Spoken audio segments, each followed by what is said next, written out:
The great hall was bigger than any building Taimin had ever seen. Crystal walls stretched up so high that he could not see the top.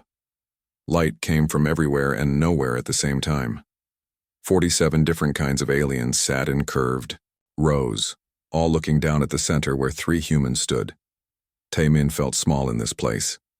Next to him, Admiral Sora kept her hands behind her back. Her uniform was clean and simple. Diplomat Wu Jin carried a small bag with their papers. They had no guards, no weapons, and no fancy clothes. They looked very different from the other groups in the hall. The Zelani had arrived with 50 ships. Their leader wore a crown made of silver metal that glowed with blue light. The Thorians came in huge war machines that shook the ground. Their soldiers had armor that looked like it could stop a star from exploding. The Meridians brought computers that floated in the air and made soft music. The humans had come in one small ship. It was old, but clean. They had parked it quietly and walked in through the main door like visitors to a library. Kang Ho sat in the human seat. He had been here for 30 years, watching and listening. His hair was white now, and his face had many lines. He had seen the council make good choices and bad choices. Today felt like a bad choice day. The council speaker stood up. His name was Veltherin, and he was tall and thin like a tree. His skin was green, and his eyes were huge and black. When he spoke, his voice filled the whole hall. "Humans," he said, "you have been called here to answer for your crimes." Taimin did not move. Sora did not move. Wu Jin did not move. They just listened. "You have broken the non-interference law," Veltheron continued. "You have gone to worlds where you were not invited. You have given help to people who did not ask for it. You have fought in wars that were not your wars." A Zelani leader stood up. She was covered in jewels that sparkled like stars. "The humans are chaos bringers," she said. "They go everywhere. They do not ask permission. They think they know better than everyone." A Thorian general stood up next. His armor was so big that the floor shook when he moved. "The humans are dangerous," he said. "They make friends with weak species. They teach them to fight. They give them weapons." More aliens stood up. Each one said the humans were bad. Each one said the humans caused problems. Each one said the humans should be stopped. Taimin listened to all of it. He did not look angry. He did not look sad. He just looked like a man listening to the weather report. The Aquarians said humans had ruined their water systems by making them too good. The Centaurians said humans had made their children too smart by teaching them new things. The Vegan Alliance said humans had made their trade routes too safe by chasing away pirates. Each complaint sounded stranger than the last. The humans were being blamed for helping too much, for being too kind, for making life too easy for other species. Veltherin read from a long list. "Humans have built schools on 17 worlds without permission. They have given free medicine to 23 species. They have stopped 14 wars by talking to both sides. They have shared their technology with anyone who asked. They have refused to follow council orders to stop doing these things." Admiral Sora almost smiled at that last part, but she kept her face straight. "The humans think they are above the law," said a voice from the Crystalline Collective. "They think they can do whatever they want." "The humans are too proud," said someone from the Hive Worlds. "They will not bow to proper authority." "The humans are too soft," said a raider commander who was there as a witness. "They help the weak instead of taking from them like normal people." Kang Ho watched all of this from his seat. He had seen many trials in this hall. Usually, the accused species would argue back. They would make excuses. They would blame others. They would beg for mercy or threaten revenge. The humans did none of these things.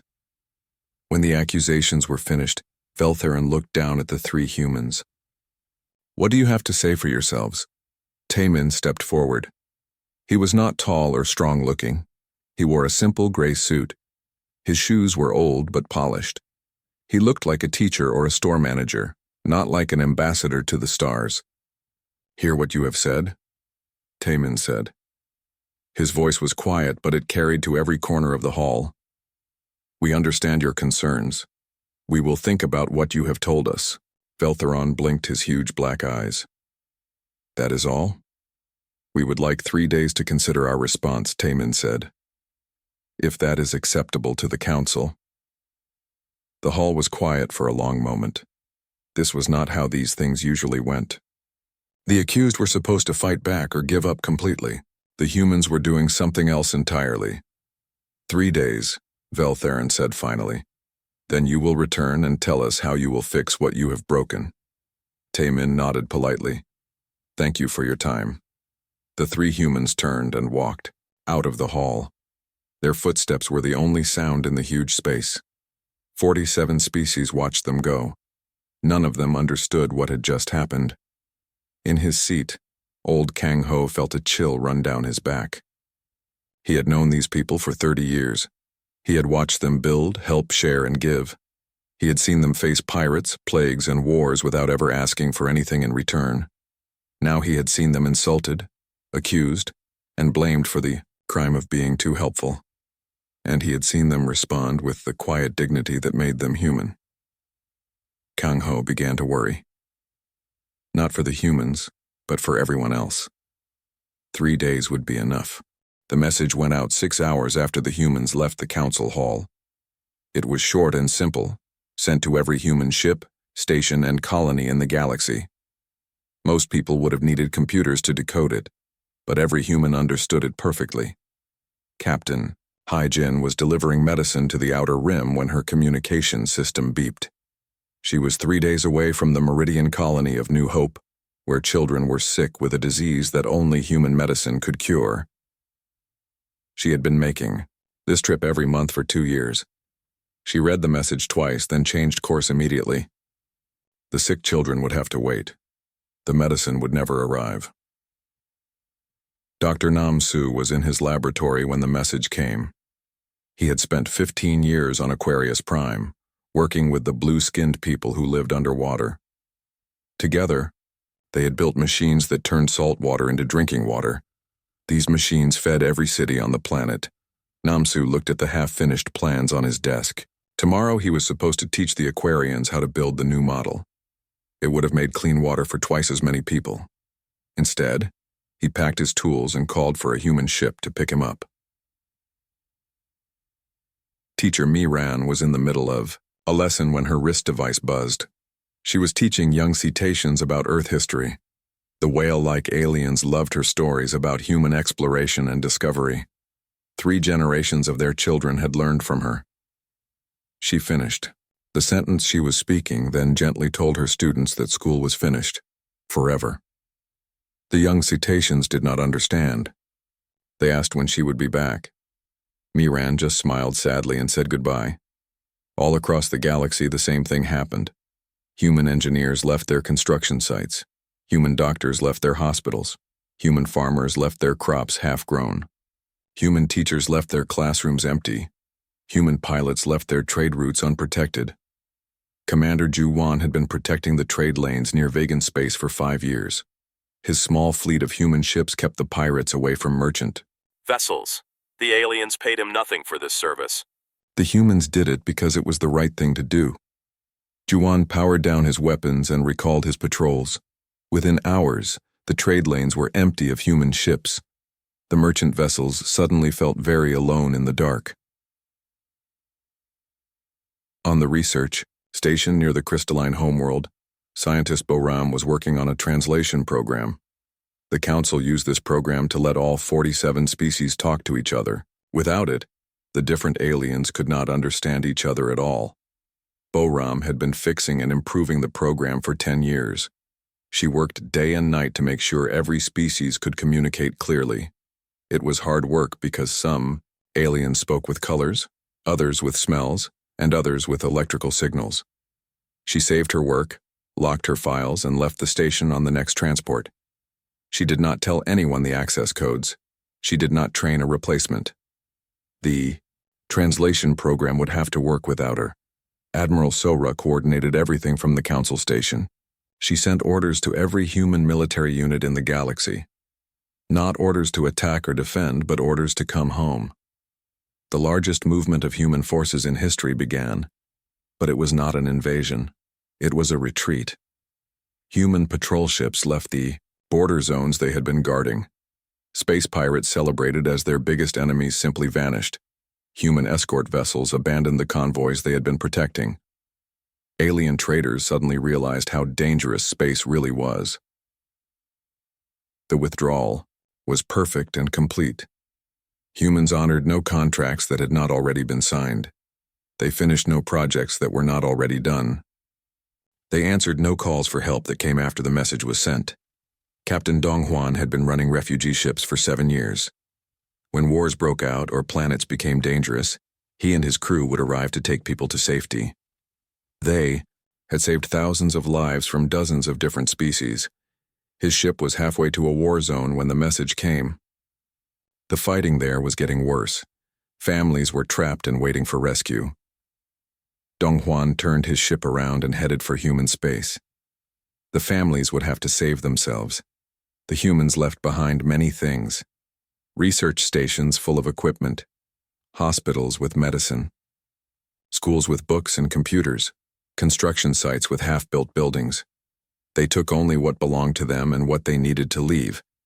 They also left behind friends, alien children who loved their human teachers, alien patients who trusted their human doctors, alien workers who had learned from human engineers, alien scientists who had partnered with human researchers. The aliens did not understand at first. They thought the humans were just reorganizing or taking a break. They sent messages asking when the humans would return. They offered more money for services. They promised better treatment. But the humans did not answer. They just kept leaving, quietly and efficiently, like they had never been there at all. Engineer Subin had been building bridges on Thorian worlds for 12 years. The warrior species was very good at fighting but very bad at building things. Subin had taught them how to make bridges that would not fall down in earthquakes. She left her tools behind but took her knowledge with her. The Thorians could use the bridges she had built, but they could not build new ones. They had never learned how because Subin had always been there to do it for them. The pattern was the same everywhere. Humans had been quietly holding galactic civilization together for decades. They had filled in gaps, solved problems, and fixed things that others could not or would not fix. Nobody had noticed because the humans never made a big deal about it. Now they were all going home and the gaps were starting to show. Taemin watched the reports come in from his quarters near the council hall. Ship after ship, station after station, world after world. The humans were leaving everything behind except their dignity. In 2 days, they would have to face the council again. But by then, it would not matter what the council decided. The humans had already made their choice. They were done being taken for granted. The council hall was quieter when the humans returned. Taemin, Sora, and Wujin walked to the center just as they had 3 days before. But something was different. The air felt heavy, like before a storm. Veltherin stood at his speaking platform. His green skin looked paler than before. Around the hall, representatives from 47 species waited to hear what the humans would say. Many expected apologies. Some hoped for promises to do better. A few worried about what might come instead. "Have you considered our concerns?" Veltherin asked. His voice was not as strong as it had been 3 days ago. Taemin stepped forward. He looked exactly the same as before.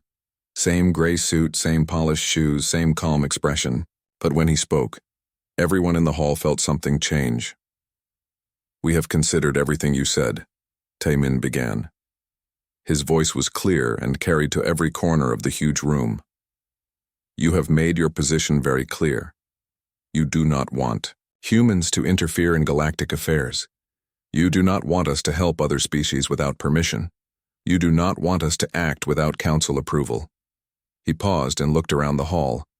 47 species looked back at him. "We understand and respect your decision," Taemin continued. "Therefore, all human activities in council space and allied territories will end immediately. We will no longer interfere with your affairs, as you have requested." The hall was completely silent. Not even the soft hum of the translation machines could be heard. Veltherin blinked his huge black eyes. "This is not what we meant," he said. "We wanted you to follow proper procedures. We wanted you to ask permission before helping others. We did not tell you to stop helping entirely." Taemin's expression did not change. You called our help interference. You called our aid chaos-bringing. You called our assistance dangerous precedence. We are simply giving you what you asked for. A Zilani representative stood up quickly. Her jeweled crown caught the light as she moved. You cannot just abandon your responsibilities, she said. There are treaties, there are agreements, there are people who depend on you. Our responsibilities, Taemin said quietly, are to people who want us there. Our agreements were made in good faith with partners who respected us. Our help was given freely to those who valued it. Admiral Sora stepped forward. As of this morning, all human military units have withdrawn from joint operations. Human patrol ships have left the UA border zones. Human escort vessels have ended their protection duties. Human defense agreements are now void. The Thorian general stood up so fast that his chair fell over. The crash echoed through the hall. You cannot leave the borders undefended, he said. The pirates will come back. The raiders will attack our trade ships. That is no longer our concern, Sora said. Her voice was as calm as still water. You told us we were interfering. We have stopped interfering. Diplomat Wu Jin opened his small bag and took out a datapad. All human research projects in Council space have been terminated. All human educational programs have ended. All human medical assistance has ceased. All human technological sharing has stopped. An Aquarian delegate rose from her water-filled chair. Bubbles rose around her blue skin as she spoke. Dr. Namsu was supposed to teach us the new water purification process tomorrow. Our people need that technology. Dr. Namsu is no longer available, Wu Jin said. None of our specialists are available. They have all returned to human space.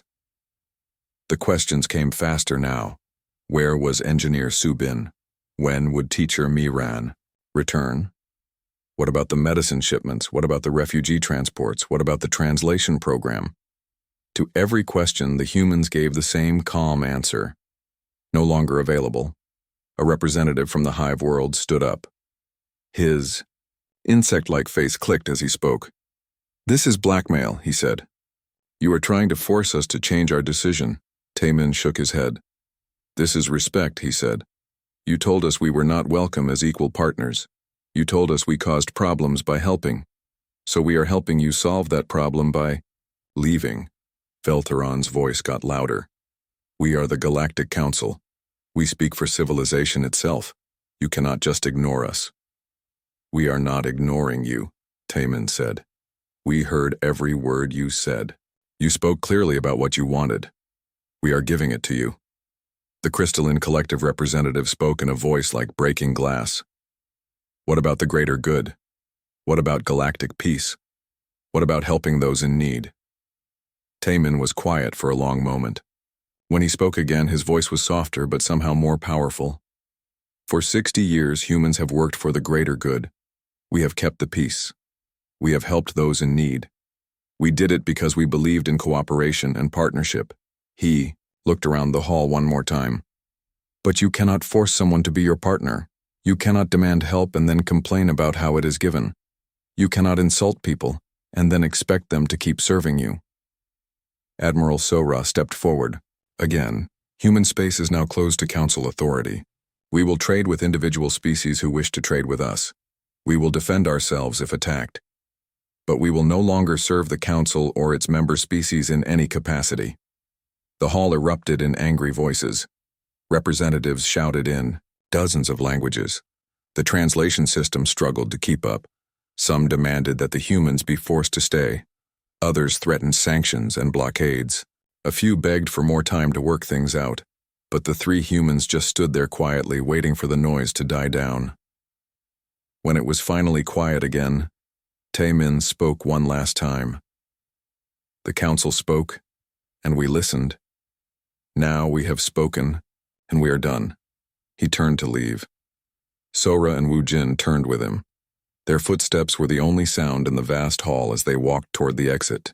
Wait, Veltheron called after them. We need to discuss this further. We need to find a solution. Taemin stopped and looked back. The solution is simple, he said. You wanted us gone.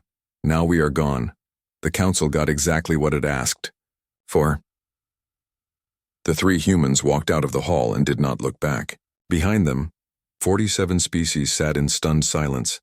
They had expected a fight or surrender. Instead, they got something much worse. They got exactly what they had demanded. In his seat, old Kang Ho felt tears on his cheeks. He had known this day would come. He had watched the council take and take and take from humanity without ever saying thank you. He had seen them treat his people like servants instead of partners. Now the servants had quit, and the masters were about to learn how much work servants actually do. The council had spoken and instantly fell silent. But the silence that followed would be much longer and much louder than anything they had ever said. The first crisis hit within a week. The Meridian colony of New Hope sent out an emergency signal that reached every corner of the galaxy. The children were dying. The sickness had spread faster than anyone expected. The medicine they needed could only be made by humans using a process that took years to learn. Captain Hai-Jin had been bringing fresh supplies every month for 2 years. But Hai-Jin was gone, and her medicine ship was heading back to human space. The Meridian government sent desperate messages to the human embassy. They offered to pay 10 times the usual price. They promised to follow any rules the humans wanted. They begged for just one shipment to save the children. The human embassy sent back a polite reply. We are no longer interfering in Meridian affairs, as requested by the Galactic Council. 40 children died before other species could learn to make the medicine themselves. By then, it was too late for many more. On Aquarius Prime, the water machines began to break down. Dr. Namsu had built them to be strong and reliable, but even the best machines need care and repair. The blue-skinned Aquarians tried to fix them, but they did not understand how the machines really worked. The first city lost clean water after 3 weeks. The second city followed a week later. Soon, half the planet was drinking dirty water or no water at all. Disease spread quickly through the underwater cities. The Aquarian government called Dr. Namsu directly. They offered him a palace, a fortune, and the highest honors their society could give. Dr. Namsu listened politely and then said, I am no longer available to help with Aquarian affairs. The cetacean schools closed one by one. Without teacher. Miran and the other human educators, the young whale people, had no one to teach them about the larger galaxy. Their old teachers had died years ago, and they had never trained new ones because the humans had always been there. 3 generations of cetacean children grew up thinking humans would always be their teachers. Now those children were adults, but they knew only what they had learned as students. They could not teach what they had never been taught. The Thorian construction projects collapsed in earthquakes and storms. Engineer Subin had left behind bridges and buildings, but she had not left behind the knowledge to build new ones. The warrior species had been so focused on fighting that they had never learned to build things that would last. When their cities needed repairs, the Thorians discovered they could only patch the damage. They could not rebuild properly. Their great warrior skills were useless against falling buildings and broken roads. But the worst crisis was happening in the council hall itself. The translation system was falling apart. Boram had spent 10 years making the system work perfectly.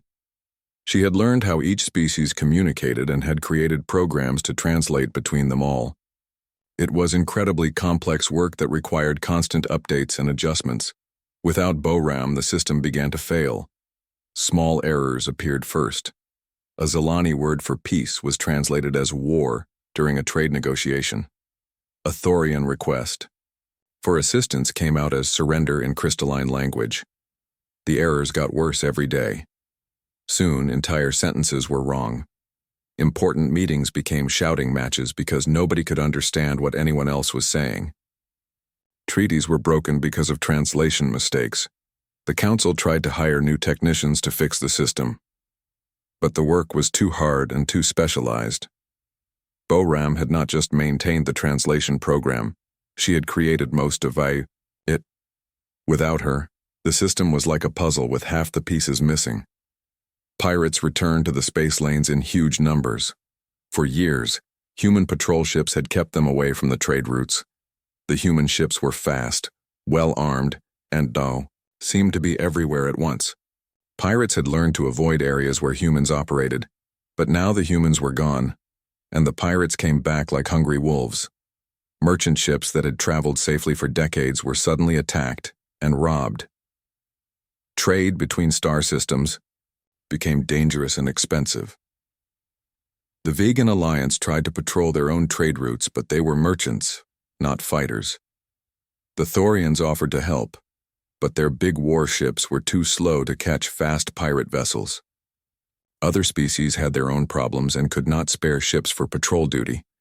Within 2 months, interstellar trade dropped by half. Goods became rare and expensive. Planets that depended on trade began to suffer shortages of food, medicine, and other necessities. Captain Dong Huan's refugee service was missed most of all. When wars broke out or natural disasters struck, thousands of people needed to escape quickly. Dong Huan and his ships had always appeared to help, asking for nothing in return. Now there was nowhere for refugees to go. The Council had no emergency transport service. Individual species would only help their own people. Refugee camps filled up with families who had lost everything and had no way to start over.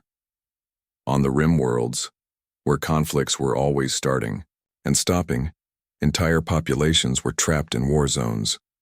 They sent desperate pleas for help, but no help came. The humans who had always rescued them were no longer answering calls. In the council hall, the arguments grew louder and angrier. Every day, species blamed each other for the growing crises. The Zelanis said the Thorians should have learned to build things properly. The Thorians said the Meridians should have trained their own doctors. The Meridians said the Aquarians should have studied their own water systems. But deep down, they all knew the truth. The humans had been quietly fixing problems and preventing disasters for decades. They had filled gaps that other species did not even know existed. They had been the glue holding galactic civilization together. Veltheron found himself trying to manage chaos with broken tools. The translation system made every meeting a disaster. The lack of security made every trade route dangerous. The absence of human problem solvers meant that small issues became big crises. He called emergency session after emergency session, but nothing got better. How could he make peace between species who could not understand each other? How could he organize help for refugees when nobody would take them? How could he restore trade when pirates controlled the space lanes? The Council had been created to bring order to the galaxy. But without the humans, order was falling apart.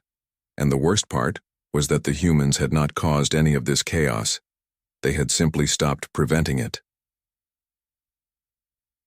6 months after the humans left, Veltheron sat alone in his office and stared at reports of disaster from across the galaxy. Planets were dying of thirst. Children were dying of disease. Refugees were dying in wars. Trade was dying from pirate attacks. For the first time in his long life, the Council speaker understood the difference between authority and leadership. The Council had authority over 47 species, but the humans had been the real leaders. They had led by example, by service, and by putting others before themselves. The Council had demanded respect and obedience. The humans had earned love and gratitude. And now that love and gratitude was turning into anger and blame, all directed at the Council that had driven away the species everyone actually needed. Veltheron reached for his communication device to send another message to human space. Like all the others, it would be polite, diplomatic, and completely ignored. The humans had kept their word. They were no longer interfering in galactic affairs. The galaxy was free to solve its own problems. The galaxy was discovering that it could not. 1 year after the humans left, a small ship appeared at the edge of human space. It carried no weapons and flew no battle flags. Instead, it broadcast a simple message: "We come to talk." The ship's captain was a young Zelani named Zar Kalos. He had been one of the few council members who had voted against the sanctions on humanity. Now he led a desperate mission to bring the humans back. Captain Ju Wan of the Human Border Patrol met the alien ship at the boundary line. His patrol fleet was bigger than it had been a year ago. Human space had grown stronger and more secure while the rest of the galaxy fell apart. "What do you want?" Juwan asked politely. To talk, Zarkalos replied. To apologize. To ask for help. Juwan was quiet for a moment. Help with what? Everything, Zarkalos said, and his voice carried the weight of a broken galaxy. Juwan agreed to let the delegation visit the human world of New Terra, but he warned them that things had changed. We are not the same people you knew before, he said. We have learned to live without you. We like it better this way. The delegation expected to find a struggling human civilization, weakened by isolation and eager to return to galactic society. Instead, they found something that shocked them. Human space was thriving. Without the need to constantly help other species, humans had turned their energy toward themselves. Their technology had advanced rapidly. Their worlds were more beautiful. Their people were happier. The border worlds that had been small outposts were now major cities. The research stations that had shared their discoveries freely now kept them for human use. The fleets that had protected alien trade routes now protected human expansion. Zarkalos walked through the capital city of New Terra and saw wonders he had never imagined. Flying cars moved silently through the air. Buildings grew like living things, reshaping themselves as needed. Gardens floated in the sky, filled with plants from 100 worlds. How did you build all this so quickly? He asked his human guide. We always could, the guide replied. We just spent our time building things for you instead. The delegation was taken to meet with Captain Juwan in his office. The room was simple but elegant, with walls that showed views of space in real time. Juwan looked older than he had a year ago, but also more confident. Speak, Juwan said. Zarkalos began with an apology. He spoke about the Council's mistake, about how they had misunderstood human intentions, about how sorry they were for the insults and accusations. Juwan listened without interrupting. Then Zarkalos spoke about the crisis. The dying children on Meridian worlds, the water shortage on Aquarius Prime, the communication breakdown in the Council, the pirate attacks on trade routes, the refugee camps filled with desperate families. Millions are suffering, Zarkalos said. Billions more will suffer if things continue this way. The galaxy is falling apart. Juwan was quiet for a long time. Finally, he spoke. And what would you like us to do about it? Come back, Zarkalos said. Help us. Teach us. Save us. Why? Juwan asked. The question surprised Zarkalos. Because people are dying. People die every day, Juwan said calmly. They died when you had our help, and they die now that you don't. The difference is that now it's not our responsibility. Zarkalos leaned forward. But you could save them. You have the medicine. You have the knowledge. You have the ships and the people and the skills. Yes, Juwan agreed. We could save them. But why should we? Because it's the right thing to do. Juwan smiled, but it was not a happy smile. The right thing to do, he repeated. That's what we thought when we helped you before. We thought we were doing the right thing when we shared our medicine, our technology, our knowledge. We thought we were being good galactic citizens. He stood up and walked to the window that showed the stars. Do you know what we got for doing the right thing? We got called chaos bringers, we got called dangerous, we got told we were interfering where we didn't belong. Zarkalos felt shame burning in his chest. We were wrong. Yes, you were wrong, Juwan said. But being wrong is not the same as being sorry. And being sorry is not the same as learning from your mistakes. What do you mean? Juwan turned back to face the delegation. You are here because you need us. Not because you respect us or value us, but because you need us. You want us to come back and fix your problem so you can go back to taking us for granted. That's not true, Zarkalos protested. Isn't it? Juwan asked. Tell me, what has the Council offered us in exchange for our help? Zarkalos opened his mouth, then closed it. The Council had offered apologies and promises of better treatment, but they had not offered anything concrete. They had not offered partnership or equality or respect. You still think of us as your servants, Juwan said. You expect us to help you because that's what we've always done. You think we owe you our service because you need it. But the greater good? Zarkalos began.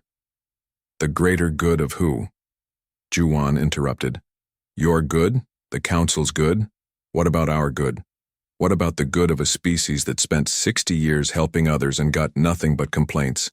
In return? The room was silent except for the soft hum of the building's systems. We learned something this past year, Juwan continued. We learned that we don't need you. We are happier, stronger, and more successful without you than we ever were with you. Our children are better educated because our teachers teach them instead of your children. Our sick are better cared for because our doctors treat them instead of your sick. He sat back down and looked directly at Zarkilos. You taught us a valuable lesson when you kicked us out of the galactic community. You taught us that we had been giving away our most precious resources, our time, our energy, our compassion, to people who didn't value them. So you won't help? Zarkilos asked quietly. We didn't say that, Juwan replied. But if we help, it will be on our terms, not yours. We will choose who to help and how to help them. We will not take orders from the Council. We will not ask permission to do good, and we will not help people who treat us like servants. Zarkilos felt a spark of hope. What are your terms? Juwan smiled again, and this time it was a real smile. That's not for me to decide. I'm just a border captain. But I can tell you, the humans you knew before are gone. We've grown up. We've learned to put ourselves first. And if the Council agrees to your terms, if the Council agrees, then maybe we can work together again. But this time as equals, not as servants and masters. This time with mutual respect, not demands and complaints. Juwan stood up, indicating the meeting was over. Take your message. Back to the Council. Tell them what you've seen here. Tell them that humans are no longer available to fix their mistakes for free. Tell them that if they want our help, they'll have to earn it. As the delegation prepared to leave, Zarkilos asked one last question. What if the Council refuses? What if they're too proud to accept equal partnership? Juwan looked out at the thriving human city beyond his window. Then they can keep the galaxy they wanted, a galaxy without human interference. We'll be fine. Either way. The alien delegation left human space with a message that would shake the foundations of galactic civilization. The servants had become masters of their own destiny. The helpers had learned to help themselves first, and the galaxy would have to decide whether its pride was worth more than its survival. The humans had walked away silently, and in that silence, they had found their voice. Now it was time for the galaxy to listen, or to learn to live with the consequences of not listening. The choice was no longer humanity's to make. It never had been.